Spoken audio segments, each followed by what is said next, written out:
ready ka na ba sa simula at wakas? Technically, hindi pa siya masyadong ginagawa dito sa Pinas. This is parang, it's super big. Nakita ko sila how their brains work, how they create an idea. We really want to send a message to all of the listeners. It's definitely much bigger. Be ready, Ange. This is parang, it's super big. Kumapit ako, gaano kalaki siya ganon. Kaya sabi ko, kaya ba? Kasi this is the first time na gumawa ako ng ganito kalaking set. As in, parang hindi ko rin inaasahan na kaya ko pala. So, yun. This time, yung set and props namin, mostly ginawa talaga siya from scratch. Yung concept ng dam kasi is, ang hirap maghanap ng naturally ganun na siya. Usually sa music videos namin, pupunta talaga kami sa mga lugar kung saan makukuha namin yung hinahanap namin na vibe or yung dating talaga ng lugar. Punta kami ng kuweba, lumang mga bahay. Nung pumunta kami dito para mag-ocular nung space ng studio, grabe, para akong nalula talaga ako dun sa laki ng chroma. So around late November, minessage ako ni Ate IC. Sabi niya, Nico, ready ka na ba sa simula at wakas? So wala pang 1 minute nag-yes na ako. Tapos after that, dire-diretso na yung brainstorming meetings namin to get ready for preparing to pitch para sa music video. You want it like windy, like foggy windy? Doon talaga yung nasa isip ko. Yeah, okay. I can just copy Lagay paste. ka pa na isa pang scaffold, tapos malalaglag. Yung Josh. Na, Yung dito, yung parang may lightning emerald. Di, ano yan eh? As in Hogwarts Oo. style. Tapos may crowns if ever. Tapos, Notes natin. I think, tingnan nga natin.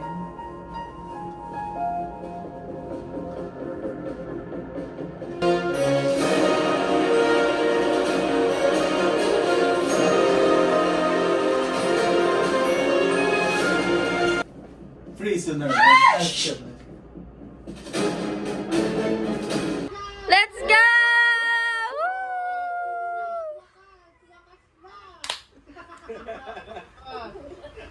Bukas na ang pagsimula. Let's go. Ready na? Sure ka? Lahat ng tao na nakapaligid sa'yo na parang doon pa lang sa creative deck. Grabe nung sinend sa akin yung ni IC na sabi ko, IC, nung binabasa ko siya, nagtetel ng story. Tapos parang kinikilabutan ako kasi sabi ko, shucks, ano to? Parang pagka nabasa mo yung ganong parang brief, gusto ko siya ma-experience. Tapos gusto ko makita kung kaya talaga na magawa natin. I-N. 18.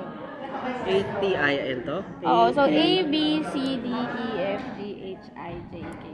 Alphabet. So for this project, mas naging close ko kasi yung 5 due to meeting halos every day with them. I've worked kasi with them for the past few years na rin, pero hindi ganito ka dikit sa opinions nila, 'di ba? Na minsan kasi I'll work with them pero yung ideas naka-hash out na for me na ready to go, ready to execute na lang. Pero first time kasi ito sa DAM na from the start, from the birth pa lang ng idea, involved na kaming lahat all together. Lahat ng ideas tinatapon lang during the meeting. Minsan sobrang tagal na ng meeting pero bagong ideas pa rin ng bago. Tapos minsan kapag tapos na yung meeting, palabas na lalapit si Ken, oh Miko, actually maganda din to. In terms of music video, yung production nito ngayon, it's definitely much bigger.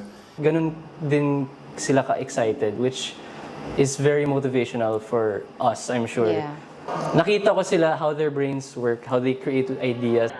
Bakit ba nagkaganto ang daming tukso? Di kailangan tumakbo, dito lang ako. Kasalanan kong lahat ng to lang kumpay sa paggusto.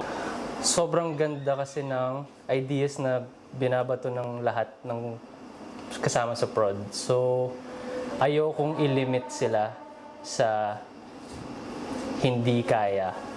So for this music video, I forced myself din na mag-aral ng bagong software na mas advanced, mas kaya ng kailangan. Sobrang laki ng risk na tinitake namin.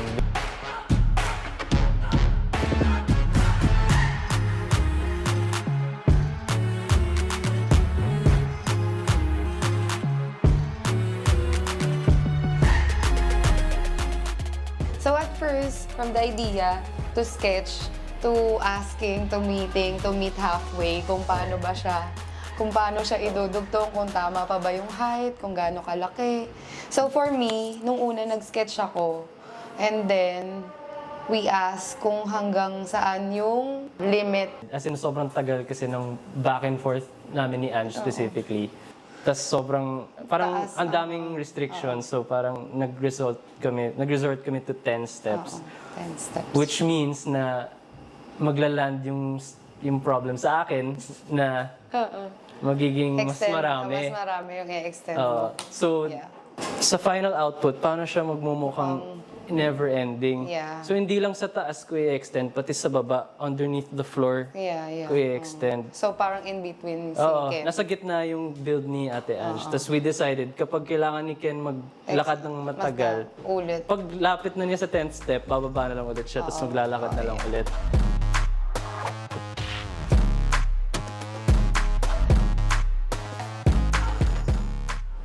What happened din before that was, di ba kailangan natin in a way end officially yung pagtatag era? So, in-incorporate natin yung concept of yung sa concert yung pagtatag 3. Ilalagay natin yung story niya sa MV para lang may period na talaga yung story na yun. Di ba? Kasi yung ginawa kong visuals sa pagtatag finale concert was the tree. Yeah, the golden tree. And naisip natin na pwede din siyang visuals for Dam para lang Tahe. matahe from what pa lang eh. 'Di ba yung pagtanim ng puno sa pagtatag nag-bloom. Tapos dito sa simula at wakas, yung kwento ng talagang wakas, yung ending ng story ng puno is Yung bearing of fruit. na apple. So, medyo nag-brainstorm tayo na matagal doon. Para mabuo yung kwento from the start. Ange and Nico magic yun. Kung paano from practical tree, CGI tree, na mukhang totoo and mukhang magical, mukhang touching, mukhang, Yes. mukhang puno, mukhang SB19 puno. Na connected pa rin doon sa pagtatag na tree.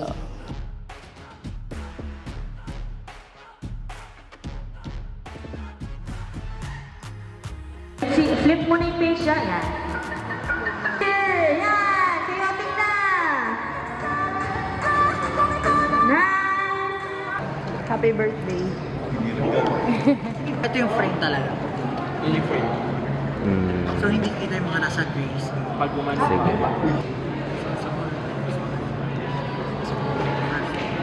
For me, ako nga, sabi ko palagi, kahit sobrang hirap niyan, gagawin ko yan. Gagawin ko talaga yung 100% best. Alam yan ng everyone. Parang kailangan kong patunayan na kaya ko. So, eto na yun na parang sabi ko, sana nagustuhan nila. And then sana nagustuhan siya ng SB19 and sana magugustuhan siya ng 18. Kahit na matagal ko nang ka-work yung boys and other than that, matagal na akong VFX artist, parang palagi akong may kailangan pang patunayan or iaangat ko pa yung last na ginawa ko. Kaya hindi ko talaga gustong sayangin yung opportunities na ganito, na something as grand as this. Kaya talagang in all out, 120% talaga ako dito.